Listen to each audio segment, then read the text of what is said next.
Hello, this is Cheerleader Melissa, and you are watching AMBY.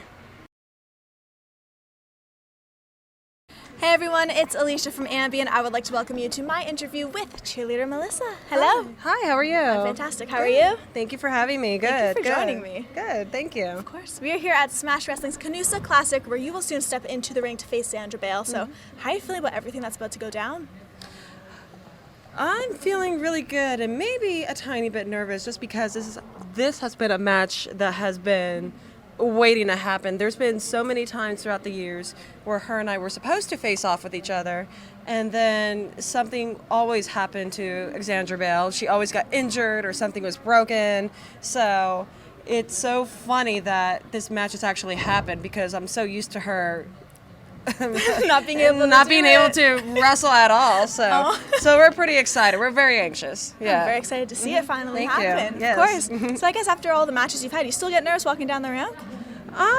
You know what? I think it's kind of from time to time I do. Yeah, from time to time I do. I've had a long career, and there's times, where I've stepped away from it and then come back again. So I did that a little bit, so I'm still kind of getting back into it, and I haven't been back in Canada for a long time, so it's very refreshing to see a bunch of old faces up here. You mentioned how you've been wrestling for a long time, and that long time has been 17 years. Yes. So I have to ask, at the very beginning, what was it that kind of hooked you? Because I know your father was also a professional wrestler, so right away, was it just kind of meant to be?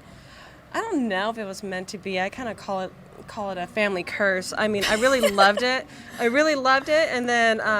And then I started training at a young age, but I don't think I really expected it to go where it went, because I got my contract to go to Japan full time at 19 years old, which is kind of a big step for a 19-year-old to be spending that amount of time out there. Of course. Yeah, so, and everything just kind of went off from there. I mean, I absolutely love wrestling and love the business, but I think being a young kid, I don't think I really expected it to be as full-time as it is for me. Well, what's cool is that you've had many characters as well. Yeah. Some masked, some not masked. Of course, now Cheerleader Melissa as well. Yeah. But there are certain points where you would be doing promos. You'd have a match. You'd wrestle as one person, and then you'd have a photo shoot right afterwards. So was it really difficult for you changing that mindset within hours' time?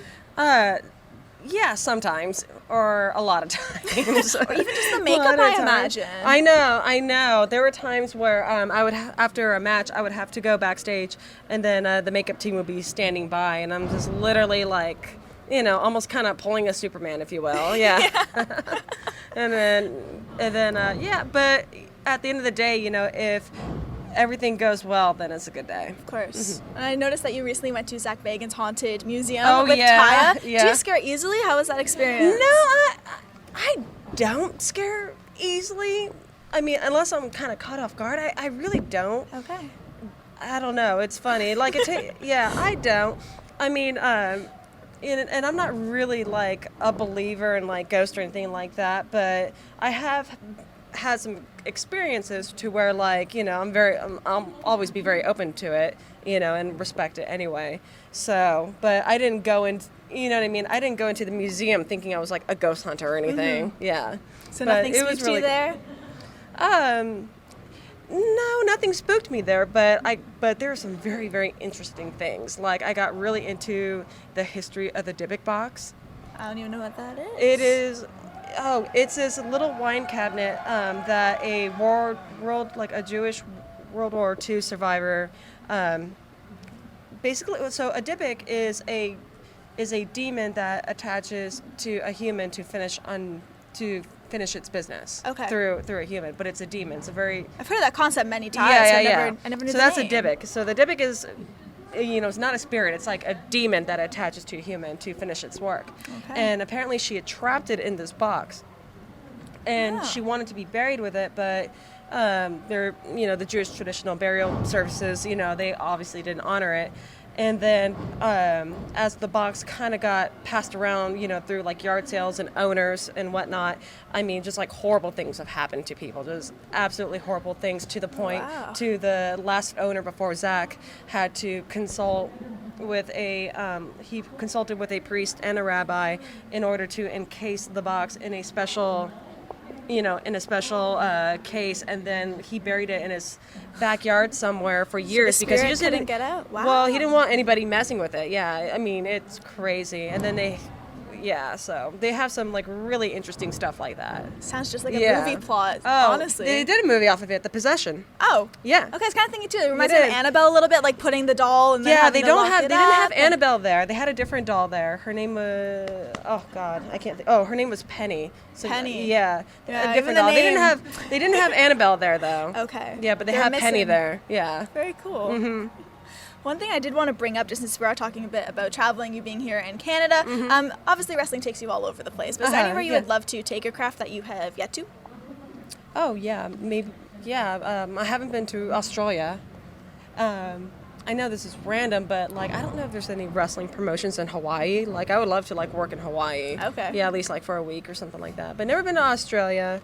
Would love to do some work in China as well. I heard, like, things are picking up over there, so it's kind of a new thing, so that'd be cool. Okay. Yeah. And I know you were in Japan recently, where you, Yeah. of course, did some karaoke. The little video you posted was great.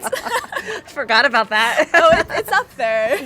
I'm like, how do you know all this stuff? It was a lot of fun to watch. Like, it looked like you were just there for the spirit of karaoke, like just having a really good time. Oh, yeah. And the Snapchat filter helps. Oh, totally. Totally. Well, she had, she was, who was out there, Kelly Klein, she they hadn't really done much. They haven't gone out or anything at the time. They've been training full time. And it's like, well, let's see if we can get some karaoke time. Like, what do you want to do? I'll show you how to do it. Where do you want to go? I'll show you where to go. This is how you do it, And so I was only there for a week, but we got a lot done. Who are some of your go-tos for artists when it comes to karaoke? Oh. That's funny. Well, La Bamba, like you saw in the video. But I'm normally the backup singer. I'm not really a karaoke person. It's just fun to be there in the spirit with like the hype friends. man. Yeah. Okay. Mm-hmm. I'm a good hype man. If you could have anybody write some entrance music for you, who would you love to see do so? Write entrance music for me? That's a great question. That's a question I've never thought of putting thought into. Until now. Until we have now. come to the day. I don't know. Well, I mean, I love the artist that I use now, and his name is Tricky, and I met him, and I told him I use his music, and he like absolutely loved that. So, but oh god, to actually write something. You know what? My good friend, actually, if I had anyone to write something for me, it'd be my good friend Carrie Brown, who was the producer of the Smashing Pumpkins for 20 plus years. Okay. Oh yeah, we remained great friends. That's very cool. Yeah, but maybe I should hit him up now. That I thought about it. There you go. Planting seeds. Yeah. Let's wrap things up. Is there anything you would like to leave with your fans who will be viewing? Just any parting words for today? Thank you for having me back. I'm so excited to be back in Canada, so even if it's just for one night. I hope you guys enjoy the match. It's going to be a crazy, crazy, intense match, and I'm looking forward to it. And all of our videos, all of my wrestling matches and everything, I have them all on www.clickwrestle.com. And then check out for all your latest women's wrestling news on divadirt.com. Beautiful. Thank you so much for joining me. Thank you. And remember, to everyone viewing, you can visit us at musicblogger.com for all exclusive interviews, features, videos, and so much more. See ya.